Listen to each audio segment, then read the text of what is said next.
Hey, in this video we talk about understanding buyer representation agreement in a simplified way. If you're going to buy your next home or your first home, you may want to refer to this video and dissect it, take your time, because during the process you may feel you may get lost and you may not understand what's going on. You're going to want to pay attention and stick around to the end, because I'm going to give you one key difference about this agreement compared to a seller representation agreement. We're going to get into it.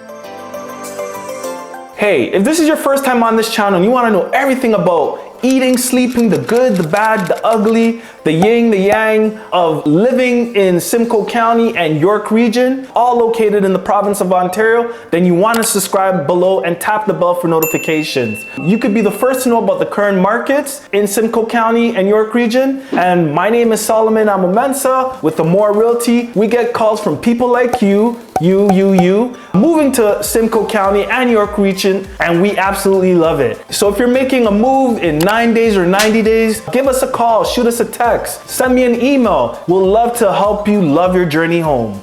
All right, an exclusive representation agreement requires that the buyer gives express written authority to the brokerage. The buyer grants the brokerage an exclusive authority and sole right to represent them in search of a property. This is a requirement by the Real Estate Council of Ontario that a realtor must have a written buyer representation agreement presented for signature prior to making any offer on a property. Let's go into the agreement. The top of the section of the agreement, the section at the top identifies the parties involved in the agreement, sets the time frame for which the contract is valid. If the agreement goes beyond the 6 months, there needs to be initials required by the buyer. This next section is the area which the buyer and the brokerage agree that the buyer is interested in buying the property.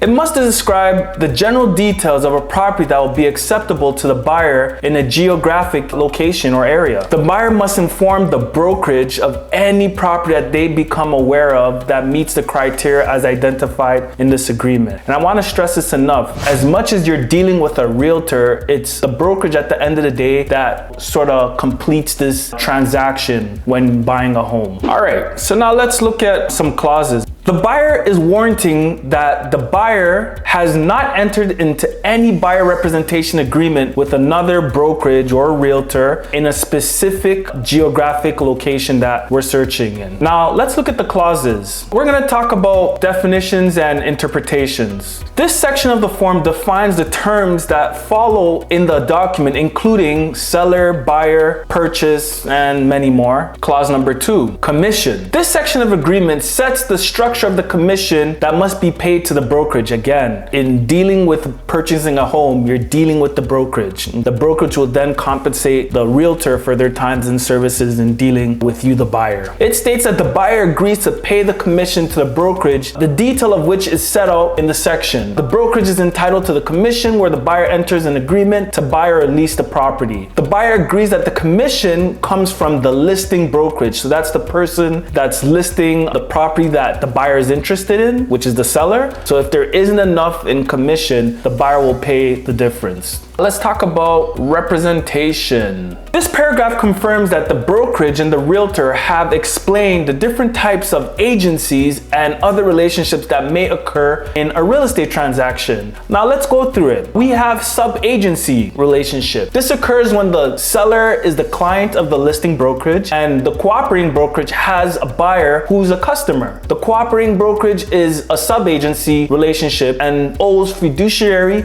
duties to the seller and will represent the interests of the seller rather than the buyer. So the cooperating brokerage would treat the buyer as a customer and provide ethical and competent services, but owe no fiduciary duties such as confidentiality. Let's look at customer service agreement. So a buyer customer service agreement is a non-exclusive agreement between the buyer and the brokerage as a client, but will receive limited services only. Typically states that no commission will be paid for the services provided by the brokerage to the buyer unless it's specifically agreed to in writing. In order for it to be a multiple representation situation, all parties must be fully informed and be provided with written consent of the transaction before they proceed into a multiple representation situation. Under a multiple representation situation, disclosure becomes modified. The realtor may not reveal all the information known about about one client to the other client because of the competing interests. Both parties should be treated equally. A realtor cannot advise the seller on the price they should accept or advise the buyer on the price that they should offer. A realtor can only provide information, comparable properties, so that the seller or buyer can make their own informed decisions. Let's talk about how can this occur? How can multiple representation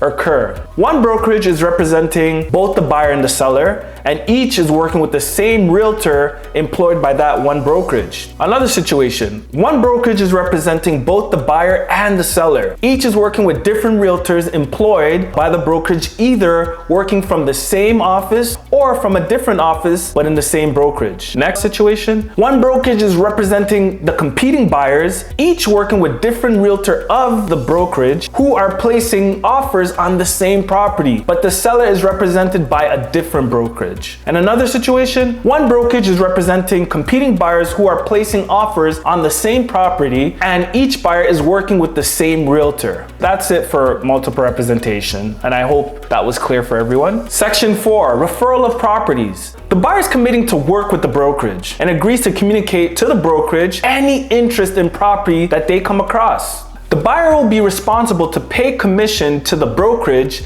if the buyer purchased the property during the term of the buyer representation agreement or the holdover period. Holdover period is usually 60 to 90 days, whatever is outlined in the agreement. Section 5, indemnification. The buyer acknowledges that the realtor and the brokerage are not qualified to determine the physical condition of the current property. The buyer agrees that the brokerage will not be liable of any defects. Section 6, finder's fee. This clause provides consent in the event that a brokerage or realtor receives a finder's fee or other reward as part of this transaction. So this fee may come from, let's say, a mortgage company, staging company, an inspector, anyone that's involved in this transaction and gives a reward to the brokerage or realtor. We must disclose that. It should be noted that the specific consent will be required if this is actually happened. Section 7, consumer reports. The buyer acknowledges that a credit check or personal information may be referred to in the process of purchasing a property. Section 8, use and distribution of information. The following section gives the realtor the right under the privacy legislation to use personal information provided to them by the buyer in order to assist in making the transaction happen. It also assures the buyer that the information will not be distributed to any third parties, like a moving company, the pool, a maintenance company, anyone. It's going to be strictly between the buyer and the brokerage. Section 9, conflict or discrepancies. If something is added to the agreement, usually like the schedule, then the provision or provisions that were added override the preset text on the form. Section 10, successors and assigns. Hopefully unlikely event. If one of the parties dies before closing, their heirs or executors are bound by this agreement. Section 11, electronic communication. This agreement, if necessary, may be sent via electronically, and all parties are binded by this agreement.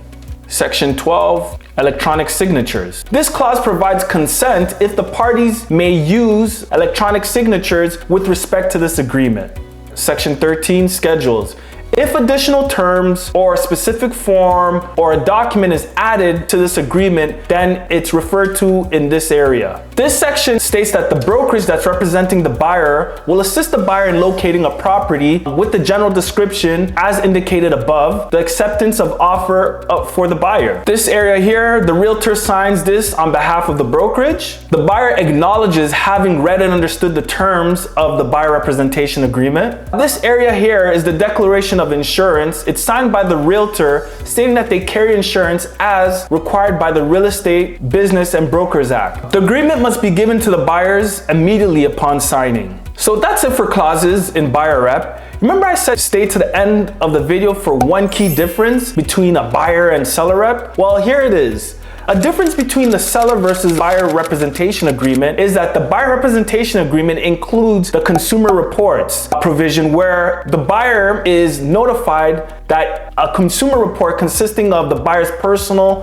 and credit information may be used and referred to during this transaction. The marketing clause is not included in this buyer representation agreement. Hopefully you found this video helpful and insightful. Again, leave us a comment below. You know, when you were buying your home, how did you handle or how did you understand your buyer representation agreement? Also, if you were involved in a multi-representation situation, leave a comment below. I'd love to hear your stories. People that are looking for places to live, whether in the Simcoe County, York region, by reading your comments, they can gather information and help them make better decision making. So we mentioned before, my name is Solomon. Whether you're moving in 9 days or 90 days, feel free to give us a call, whether through text, email, we could set up a Zoom call. All that information is listed in the description below. Until next time, we hope we can help you love your journey home.